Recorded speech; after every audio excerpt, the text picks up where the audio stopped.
This is Rob from Ram Knife Sheaths, and I'm out on just a short day hike in an area relatively close to my house. This is not the Appalachian Trail. This is a few hundred acres of a natural preserve, land donated by a family, I believe. I'm not sure who, but it's been preserved here for a while now, 20 or 30 years, I would guess. I haven't hiked here a lot, but I kind of just discovered it. Always knew it was here, but just never came in because it's usually well traveled, and I like areas that tend to be more remote with fewer people. But I don't have a lot of time today, so decided to come out here more for exercise than anything else. And lo and behold, I'm only one of two other cars in the parking lot, so I'm not sure that I'll run into anybody today. I'm taking a more difficult trail. It's extremely steep.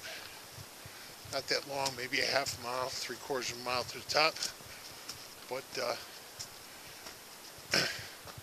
very steep. You can see a lot of the trail is like this. I'm not sure how well this is translated to video, but I'm walking up something that's very steep. Anyway, so we'll just continue on. I may stop and practice a little bushcraft. I plan to be out probably a couple of hours. This is really about getting out and getting some exercise. First time out in over a month now. I had a mishap with my car in between the insurance company's rentals and finding a replacement to drive until mine was repaired. It's consumed just about every weekend I've had, with the exception of last weekend. I did get out for about an hour and a half, and I plan in a couple weeks doing a 1 or 2 nighter and a pretty good hike on the Appalachian Trail. Some steep, short mile days, probably 5-6 miles. Pitch camp, spend some time around just exploring the area around the campsite, then moving on another 5 or 6 miles, make camp, and then hike back out in the morning, back to the car, something like that. But of course I'll have a heavier pack and more gear, and my fitness levels dropped quite a bit since last year. When January was probably the last month that I had consecutive days of hard hiking, and it's pretty amazing how quickly your fitness disappears when you're sitting still. So anyway, I'm going to finish the hike to the top, and I'll get back to you in a bit.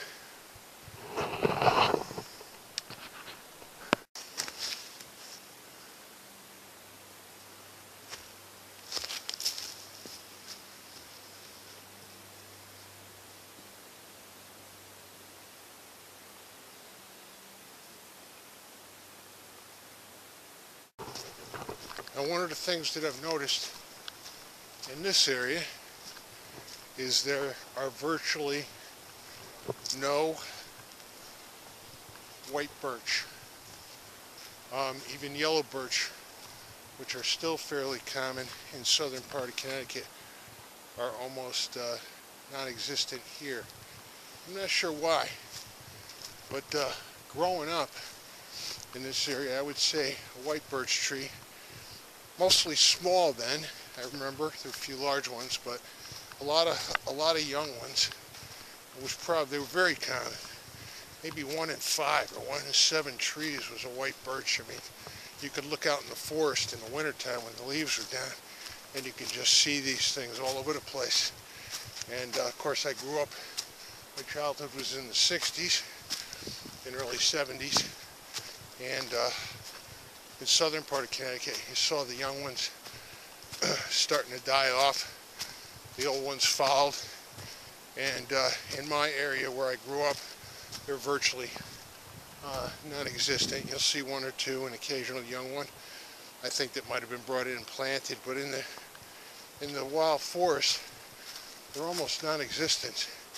And here, I don't think I've seen any. And this is just a large forested area, and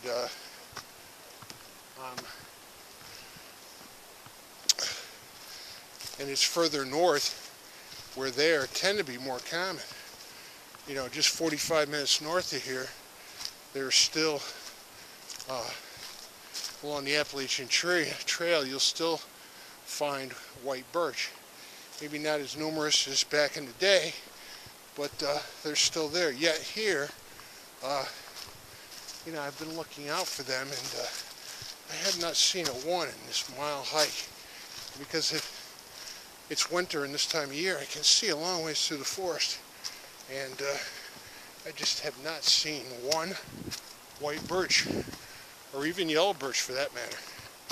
Anyway, if anybody knows, I'd be interested in hearing what caused them to disappear in this area, Connecticut, where they were at one time so numerous. I'd love to hear an answer to that if anybody knows the answer. Anyway, I'd love to hear your thoughts on it. If anybody knows why, I'm always interested in learning. Anyway, thanks.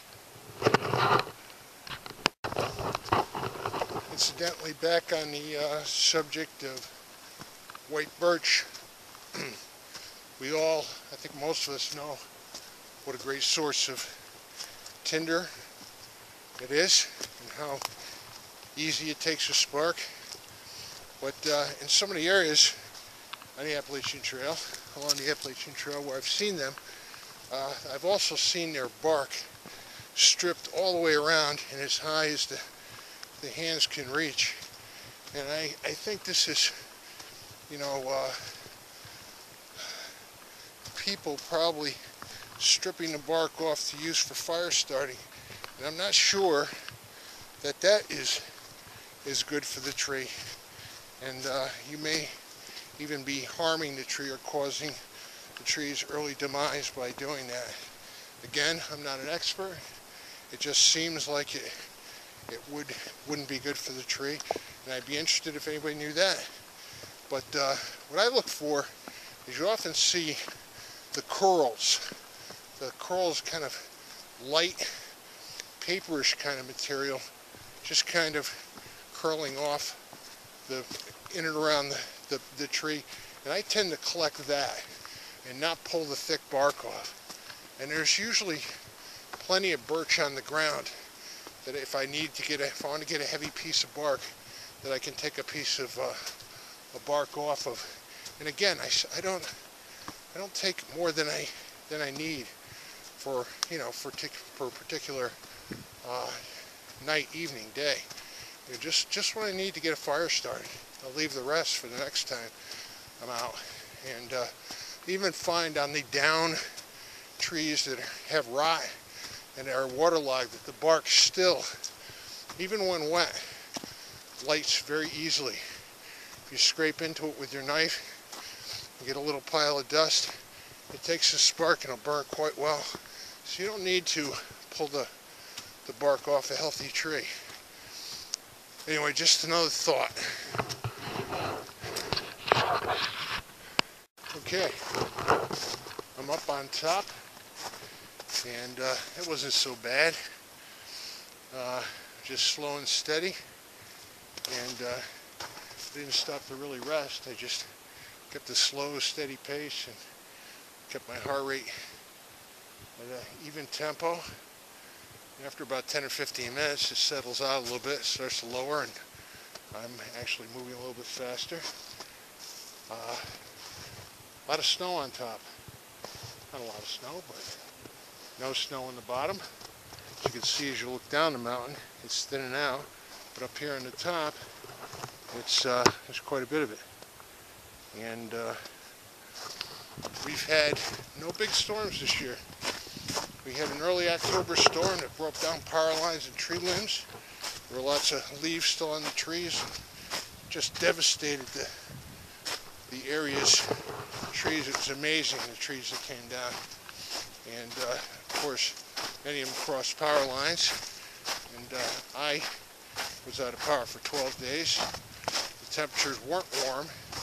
We had a cold snap that followed the power outage, the storm, and it was probably averaged in the low 30s every day, just enough to get your house nice and cold. After 12 days, everything was cold, the walls, the floors, everything. We had to boil water to take showers, and fortunately our modern homes aren't designed for that. You know, with carpets and hardwood floors and things, there's not really good places to do that. I boil water on the stove and then take a bucket of hot water into the bathtub.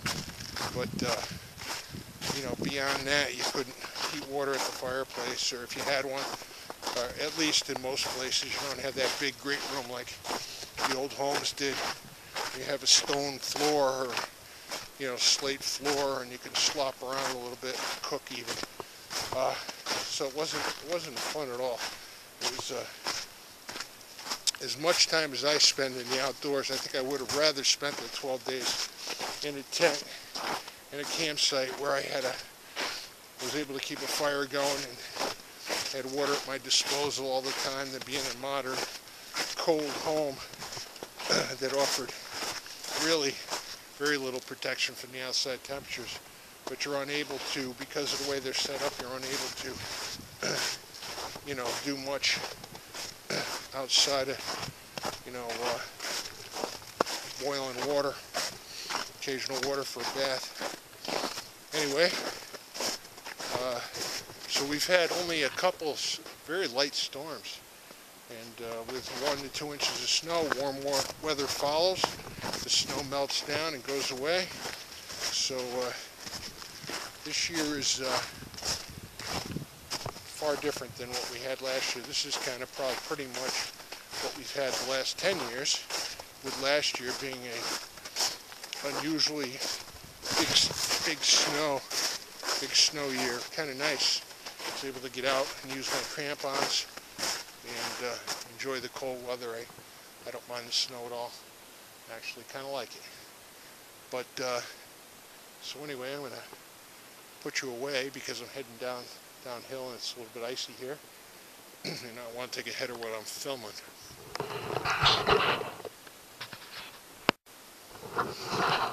So as I'm making my way across the trail, it's extremely steep there and icy, short, but rather than taking a fall, I detoured around it, and I walked right smack into what I would call a yellow birch tree, and I believe that's what it's known as.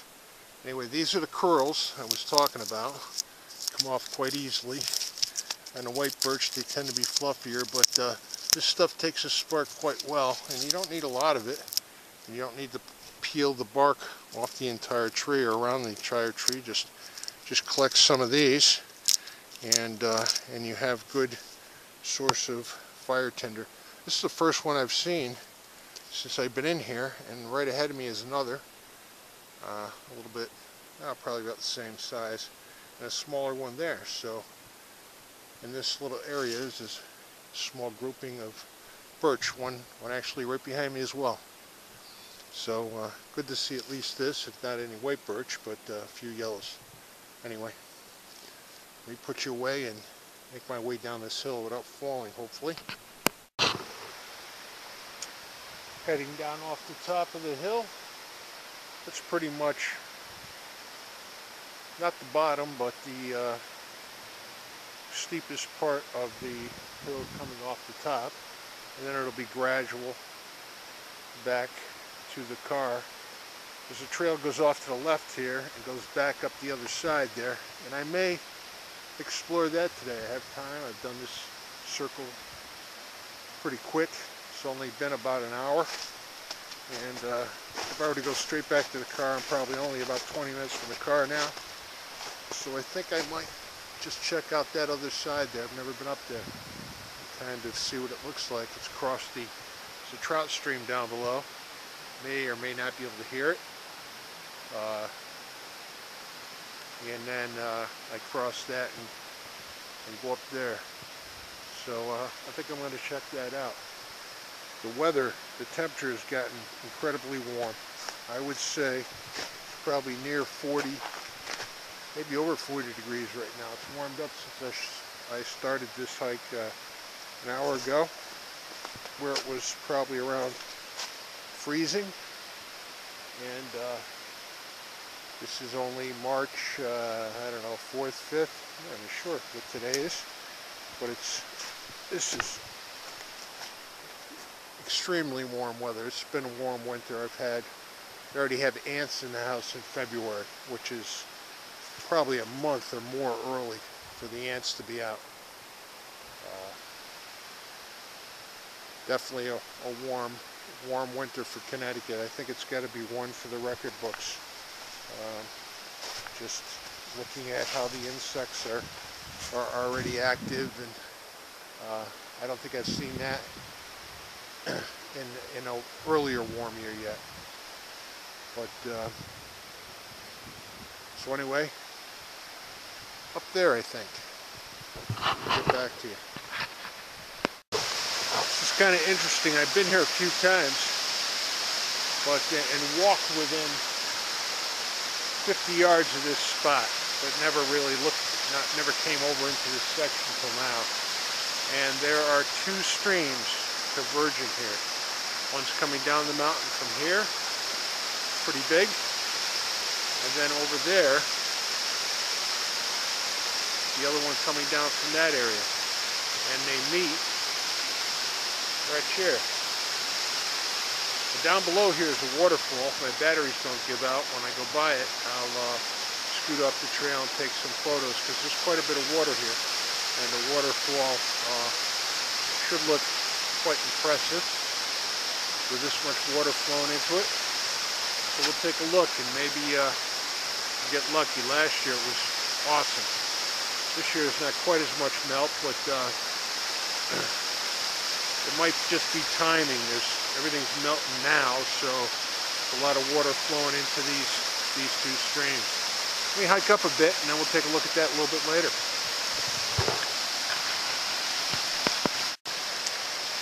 And there's the stream, right where the two meet. The other one coming in right over there. The other one's coming in right over here, and they meet right there. And I'm going to cross this footbridge and go up that mountain. Incidentally, I'm carrying rickety bridge, 2x4, it's old, so I trust it.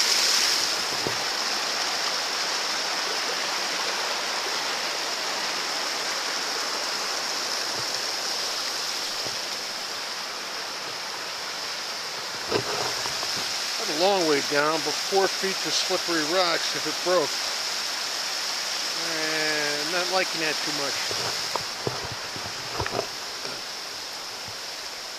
Incidentally, I'm carrying my gear in a medium Alice pack. I've used Alice packs in the past. I now have two modern knapsacks, backpacks that I use when I go on overnights. I have an Osprey Kestrel that I use for my winter day hikes and summer overnights. I think it carries, I think it's about 28 cubic inches. And then I have an Eastern Mountain Sports. It's It's about 5,500 cubic inches that I use for longer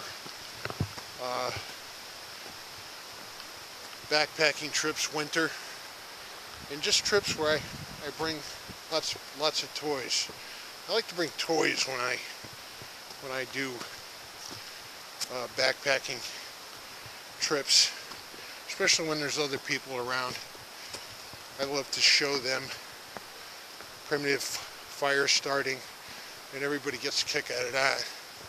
Start off with the fire steel, then the striker and chert, bow drills, and it's definitely an attention grabber. And I find it's a good way to introduce people to bushcraft, and they kind of get into the whole idea of it. Anyway, this Alice pack holds an incredible amount of gear. I'm using it without the frame. Of course, all the weight is on your shoulders. It's probably about 25 pounds in my pack right now. I'm carrying 4 liters of water, and most of it's water weight. But I kind of like it. Kind of like the workout I get from it. I like it. It gives me a really nice upper body workout that I don't get in the gym anymore, and I kind of like it. I kind of like how I feel. I feel stronger after a few weeks of hiking with this. But then when I do overnights, I always go to my modern pack, and I find that even that feels a whole lot easier to carry after using this. I throw 35 or 40 pounds into that, and it's as if I have nothing on my back. Of course, all the weight is transferred. Most of the weight is transferred to your hips anyway, but I don't feel like I'm carrying a lot of weight at all. So it's kind of cool. I'm liking this pack. It's I get rid of my other ones in the past. I just picked a green one up about 2 months ago, and I used it for just day hikes, and then bringing stuff in the car. Just kind of throw my stuff in it. I always like to have a knapsack. It's always handy in case I want to stop someplace, and all my stuff is in a knapsack, a rucksack. And then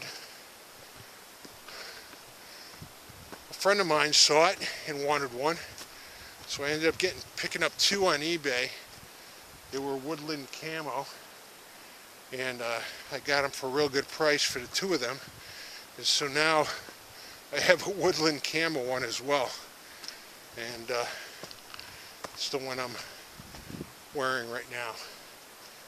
So now he's got his, and he's happy camper.